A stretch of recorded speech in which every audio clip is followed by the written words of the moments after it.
afternoon to you. Welcome to another edition of Saturday Tech Live. Thank you so much for joining us. My name is Monica Waweru. Now, on our discussion today, we are discussing about the qualities of a good customer service. My guest is ready to help us understand more about that particular topic. But before that, if you haven't subscribed to our YouTube channel, please do so. Keep the comments coming. Also, you can share and like. We appreciate it so much. Thank you so much for making time for us. Thank you so much for having me. How are you doing? I'm very well, thank you. And you? I'm also fine. Okay. Yeah, so please introduce yourself to our viewers and tell them what you do here at Deep Africa. Okay, thank you so much, Monica. My name is Tracy and I'm a customer support representative here in Deep Africa. I truly and most honestly love my job, and it's an honor to be here to share the experience that I've had so far in this field. I would say Deep Africa has offered a platform where I can remotely learn and grow in this specific field that we're discussing. Wow. So today, Tracy, we are talking about the qualities of a good customer service, right? So tell us, how would you define customer service? Okay, customer service can be defined in many ways, but I would define it how I have experienced it here in Deep Africa.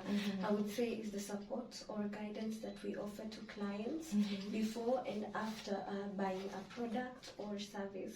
So it just doesn't, we can't completely confine it to a certain specific time, but it's all the way from before to after, to when the client comes in, even during their stay until when maybe they opt to leave. You still, that all is still customer service.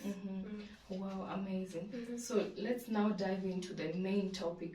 What are the qualities of a good customer service? Okay, I would say when it comes to customer service, we can't really say that there's one, but for how I have experienced it, it is that it is an integration of several qualities to actively achieve customer service. Keyword, actively.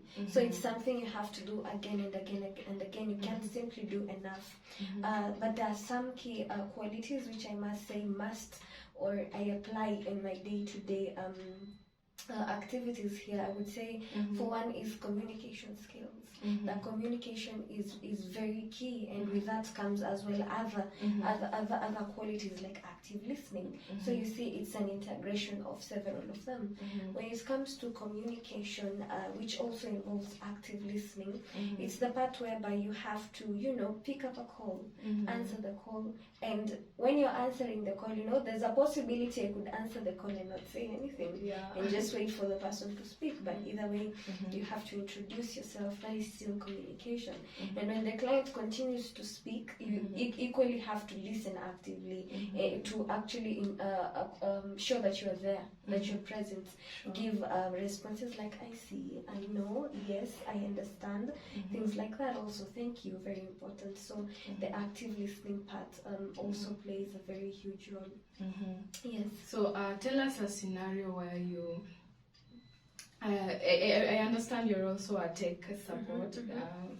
So tell us a scenario where you offered a support to a client and that made you feel good, that you delivered, and how. Tell us about it. Okay, I would say in regards to the shifts that I work, I would say most of my meetings with clients are virtually or maybe through email.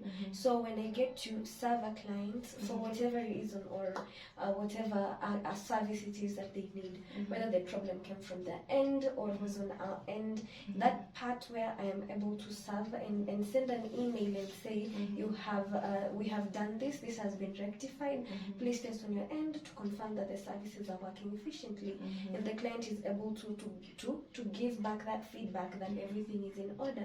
And that kind of response is just priceless. It's one of the best things when it comes to doing my job. And I know there is a scenario where that maybe you're facing something that is personal, and now you come to work, and this is your job, and you need to show your client that you you need to offer that service to the client. How do you get to deal with such cases? Okay, I would say that also involves another quality of good customer service, where there is this quality called emotional intelligence. Yeah. Emotional intelligence, I would say, has as many definitions as there are people. But for me, if you ask me, I would say emotional intelligence is whereby you are able to put aside some of the things to actually deal with what is actually of importance at that moment. And it's not just that alone. Sometimes a person can meet a certain client, and you're helping or guiding this person, or even just offering a better understanding to what the problem is or could be. Sometimes the error is usually not even on our end. Let's say, for example, a client who has bought a domain with us, but the hosting is elsewhere completely, and they need assistance with their website. You see, my hands are tied. There's not much I can do because the hosting is elsewhere. But now, for this case, the client will be very angry, very agitated, and that emotional intelligence to understand that it's not about me. It's about him. You see, and some clients we could get, maybe they have an issue with their emails. They are intentionally or consciously or subconsciously using wrong passwords, and you have to help this person. And the idea is that even after that call, don't make it a priority to show the client it's your fault. It's you who didn't do the right thing. You also need to have that emotional intelligence to overlook that need to show the client it's your fault. You see. Okay, and you just reminded me of something. They always say that a client is always right. Is that true? If you ask me, the client isn't always right, but we can but you don't have to make it a priority to show them that you're not right. You see, you can just listen to them, actively listen, even in their words as they speak. Sometimes you can know this person is not right, is missing some details, or is not getting some details right. But the key thing is you don't have to make it a priority to show them that they're not right, because when you do that, nobody likes to be told that they're not right. But you on the other end, you can know someone is not right, and you just you let that slide, you let that need slide. And how do you deal with a scenario where, let's say, a client is here calling and he's giving you a lot of pressure? Please do this to me. I need this done in the next 5 minutes. How do you get to deal with such kind of pressure? Okay, such kind of pressure is where we actually involve the quality of patience, you know? Where when we talk about patience, it's not just about being patient with others, but equally being patient with yourself. And there are ways in which you can make the client understand that you understand his frustration. Sometimes people don't need so much as an instant what can I say, solution, but they so much as need someone who understands their frustration. And when you understand someone's frustration, they equally feel as if they're in safe hands. So equally on their end, they get to calm down, because when in most cases when a client calls, they're already at that point where they have lost their patience, meaning they don't know what to do on their end. So when we talk about clients who are telling you do this, do that, do this, do that, you have to be patient with yourself as well as the client, and assure the client that you're still going to deliver, and that you're capable of completing the task. Another thing that we can say is about flexibility. When we talk about flexibility is whereby when shift starts, you don't just sit there expecting, okay, so today I'm going to receive only a certain number of cases concerning this and that. But you don't have to arrive at work with that mindset. You have to arrive there with a flexible mindset, knowing that I'm going to receive so many errors and so many calls regarding so many things, and I should be able to, be flexible to move from one client to another who has different kinds of issues. And let's say in a scenario where a client calls and maybe he wants something to be done, and maybe you cannot be able to do it at the moment. How do you get to explain to the client that this maybe might be done later on, or something of that sort? Okay, I would say this is where actually a positive mindset comes in. And when it comes to the positive mindset, you on your end, you already know it's going to be done. That's okay with you. But now the point here is convincing the client that this would be done. I think in this case, when we have such cases, is where our previous works come in handy. If you've met a client before whom you told you would handle, and then you do not handle, this client is going to have a very difficult time trusting you the next time. So when we talk about customer service, it's not just about this one time. It is, like I said, actively. With these traits also comes in, like the traits I'm saying, the trust, where we build in trust with our clients, with that positive mindset, to create also a positive mindset on the end of the client, that we will be able to deliver. Maybe not within the time frame that you would like, but this is going to be done. Okay, so Tracy, what are some of the challenges that now you face, you as a customer service representative? What are some of the challenges that you face as you work? Okay, I would say that my biggest challenge is the part where I have to deliver bad news. Because in as much as I would always wish to give good news, to end every phone call with "you're welcome, thank you so much," all of the nice words, there are phone calls that require someone to address a person about the services they're having. Maybe you're trying to explain to this person why they need to have bigger space, they need to upgrade.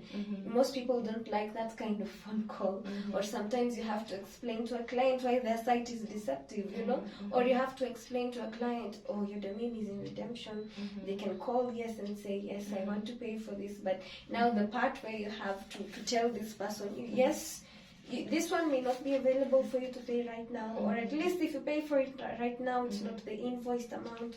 So delivering the bad news is where I would say it's a challenge for me, because in as much as you try to use as many kind words as possible, point still remains, it's not the news the client wants to hear. Wow. So now let's come to Deep Africa as a company. What do you offer in customer service? What I offer in customer service. What are some of the services that you offer here? The services that we offer here, just in customer service. I would say Deep Africa offers a lot.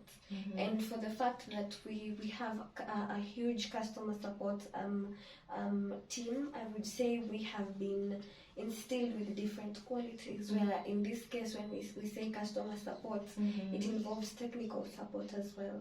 So it's the part whereby you should be in a position to have product knowledge, where you must explain to new clients who are trying to buy product what this product is about. And for the clients who are also actively using a product, I must be in a position to at least explain to them how to do it. Because we do have clients who know they need to have a domain-based email, or they need to have a domain, but then in this case they don't know how to use that domain-based email. Must be in a position to equally explain that. Some of them can arrive and say, "I want a domain info at blah blah blah." So there's a way you have to explain to them that for you to have this info, you need to have the domain at this, then this domain now will be put, then you'll have info at ... you see, then that is your domain. So I would say there is equally the part where we have to also offer customer support technical wise. There's that, and that is something quite broad, but equally quite enjoyable once you get to know your way around different platforms. Wow, I know our viewers are watching, and they would love to get in touch with you and us as a company.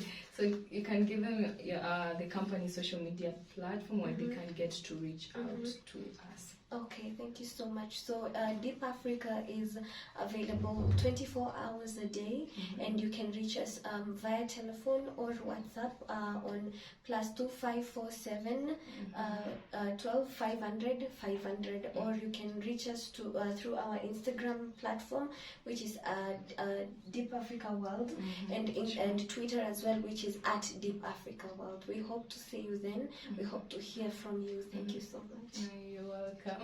So maybe you can give them your last words or advice or anything. Last words or advice. Is there particular fields that I'm giving an advice for? Anything you can. Anything at all. Yeah. Okay, I would say thank you so much for being with us today. Thank you so much for even staying tuned. Where the world is moving online, Sure. Deep Africa will offer you that platform to be online. We don't want to be left behind, do we? No, we do not. Yeah, we So don't. in this case, we can definitely get you a website if you need one. We can also get you domains, hosting, etc. Everything that you feel you need, Deep Africa has got it. So just come on board and experience the wonderful life in Deep Africa. Wow. I have nothing to add. Thank you so much for making time for us. Thank you for having me. We appreciate it so much. I hope when we call you next time, you'll come, right? Oh, definitely, definitely, I would, definitely. It's been such a pleasure. Wow, thank you. You're welcome. So guys, that's all that we had for today. I hope that you enjoyed this session and learned something, or so please guys, don't forget to subscribe to our channel, and also, as she has said, our social media handles. Please go follow, like, and also comment. We appreciate it so much. You can also give us suggestion of what you want us to discuss next. We will be glad to hear from you, and we appreciate it so much for making time for us, for watching us. Thank you so much. So until next time, same place, same time is goodbye for now.